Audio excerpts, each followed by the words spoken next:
Friday live stream. It's Friday, so I'm doing another live stream, and we're here at my backyard workshop area. If you guys can see right there, my 98 RS, and if you guys can see right there, a little bit of the light contrast, that, guys, is the engine hoist, because I'm pulling this short block, or I'm pulling the engine out of this car because the short block is going to need to be replaced. I don't know if you guys saw the last video I put up, but one of the last videos I put up was a compression test on that 98 RS engine. It's an EJ205 turbo engine. And the compression test basically showed that number 4 cylinder was holding no compression at all. It would bump up to like 25 or 30 PSI and then drop back down. And it basically had 0 PSI in cylinder number 4. And the other 3 cylinders had, 150 PSI, 145 PSI. So number 4 had an issue. And I actually confirmed the issue. I'm not going to give it away because I actually made a video and I put a bunch of time into that goddamn video, and I'm going to release it because I think it's kind of interesting. It's not a very long one. It's a pretty quick diagnosis and a pretty quick confirmation of what it was. But just the fact that I'm removing the engine should narrow down a couple of things, guys. For example, if it had a stuck exhaust valve, or actually an exhaust valve that was too tight and it was staying open a little bit, that would cause the compression to not be held in that cylinder. And that's a pretty common thing. You can adjust that, basically. So that would have been one of the things that would have prevented the engine from being toast. Basically, that's just a adjustment of the valve lash, and that wasn't the case. So the engine's coming out of the car. So that's one hint of where this is going. Yeah, that basically means that it has to be a head gasket, has to be a major valve problem, or it has to be a part of the rings problem. So engine's coming out. That means we're looking at 2.0 short block options for sure. Looking at EJ207s, which is basically the JDM turbo motors. There's a version that was fully forged. A couple of you guys have been talking to me about that, so thanks a lot for all that info. We're also looking at other JDM options, American options. Obviously, you're looking at EJ205s, short blocks for the American option. And then there's a couple people out there, a couple aftermarket companies that are starting to develop some 2-liter options. IIG is one of them, but I'm not talking with them or anything. I would like to be talking with them about it. I think there's a couple other companies out there doing that. So maybe I reach out to them and talk about what their timeline is for getting these new products out. Maybe they'd be interested in doing some kind of, I don't know, some kind of promotional deal where I'd install one of those engines. I'd have to probably pay for it, like, cost or something like that, and do something like that. Because I'm going to spend some money on this engine anyways. I'm not looking to get a free short block. I would like to if I could, but I'm not expecting to get a free short block from anybody. So I'm probably gonna have to spend here a little bit of money. Speaking of money in these short blocks, let's just go over that real fast. Basically, a JDM short block for a 2-liter turbo motor is gonna be about $800 or $900 from any of the used JDM importers. And then I think you can get a US domestic model short block new from one of the dealers at a wholesale cost for right around $1,500 or $1,600, maybe $1,750 nowadays. And then you can even get an EJ207, essentially. Basically, it's a UK version, fully forged 207 from Flatiron Tuning for like $3,200, short block only. And that's a brand new factory OEM short block. And I think those are fully forged as well. So that's an option.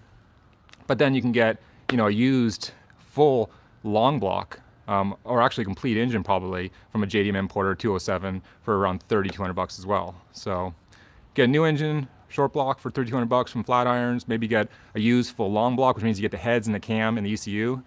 And the heads and the cam are legit for a 207. That's one of the reasons the 207s are so good. I mean, half of the legitimacy or half of the value of those engines, or half of the, whatever you want to call it, what makes them awesome is that they have a forged bottom end. A lot of them do, especially certain versions.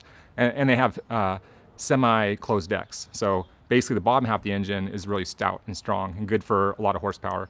And then the top half of the engine is the other half of the equation. A lot of people, I feel like, don't ever talk about that. But the ports, the port velocity, the way the heads flow, and the camshafts, and all the valve train components are actually a big piece of how an engine runs. It's the biggest piece of how an engine runs. The short block, it just takes the power. The heads and the cam are what make the power. That's what actually gets the air into the engine. So the 207 heads and cam are legit.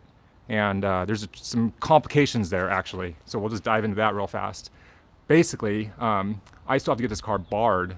And to do that, I basically need to use a US domestic model ECU.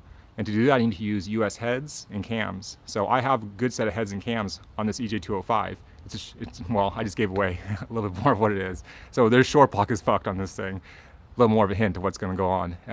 And So the heads and the cam are great, and the ECU is fine. I actually bought a new ECU for this, getting ready to take it to bar. So I have a brand new 2002 ECU, which basically is the earliest year you can do for a US domestic model turbo motor that would still be viable for getting it past bar and smog and all that stuff to get it legal in California. And it's good to get the earliest year because it has the least restrictions and actually the lowest requirements for smog and emissions and things like that. And nobody knows the difference. So just a heads up to you guys, if you can get a car barred and then smog here in California for a swap, it's a good idea to do it with a 2002 ECU if you have to buy a new ECU. And a lot of times you do have to end up buying a new ECU because you have to have an ECU that has a factory original tune on it as well. And that's to be verified by the dealer. So now we're getting into the weeds, but the way these things work in California is you do a swap and then you take your car to a Subaru dealership. They actually look up your VIN and they look up your ECU, and they can actually pull and verify that the tune on the ECU is the same tune that came from the factory when the ECU was new, when the car was new. And then they basically document that on dealership letterhead, and then you take that documentation letter to the California Bar Inspection Office. And that office will actually verify that all the emissions equipment that are designated for that model year of engine is present on the swap in the car that you're putting in. And then they're going to evaluate it all, they'll do the smog, and then they'll issue you a bar certification that basically says this car is now certified to have the newer engine in the car for all future emissions testing and requirements. So basically then you can go to any smog station, like in California it's called a STAR certified. That's a 4-letter acronym that has to do with the smog certified smog stations. And you can go to any gas station that's smog certified or STAR certified. They can basically look at that little bar tag and they can test your car based on that newer engine legally, and it's in the system and everything. So that's how that works. And that creates a little complication if you're thinking about getting a JDM 207, because those have JDM ECUs, and those, I believe, wouldn't end up working for this whole process, for getting the certification from the dealership and going to bar inspection. So the trick is, or the workaround, I guess you could say, it's not a trick, it's a workaround, is that you get a JDM 207 engine, and then you pull the heads, and obviously the cam, off the engine, and you run the US EJ205 heads on that engine and the US EJ205 ECU on it, and basically the whole top end. I'll use the manifold and the heads and the cam and the ECU from the 205. Put that onto the 207 short block, get it to pass inspection, get it fully legal and barred, and then pull the engine back out, pull the heads back off, and put all the JDM EJ207 heads and cam and intake manifold and all that stuff back on it. However, there's another issue there, and I'm getting into unfamiliar territory here, is that I guess some of the tuners, or most of the tuners, can't tune those JDM ECUs, so you need a US domestic model ECU. Now I actually have another ECU, 205 ECU. I don't know if they can use that to use the JDM EJ207 heads and cam and intake manifold with a short block, like basically the full engine, but then can they map the JDM, ignition and fuel maps onto a US ECU somehow? I don't know. I got to figure that part out. So I got to call a tuner or an expert on that because that's way out of my expertise. If any of you guys know what the solution is there, let me know, because I wouldn't have problem running the JDM ECU, but I actually want to put a larger turbo on it and want to do a bunch of things in this on the long run. I don't want to keep it completely stock, which means I want to have this car tuned. So I need to be able to tune this engine. Obviously, one of the options would be a standalone ECU. I'm trying to avoid going that route if necessary.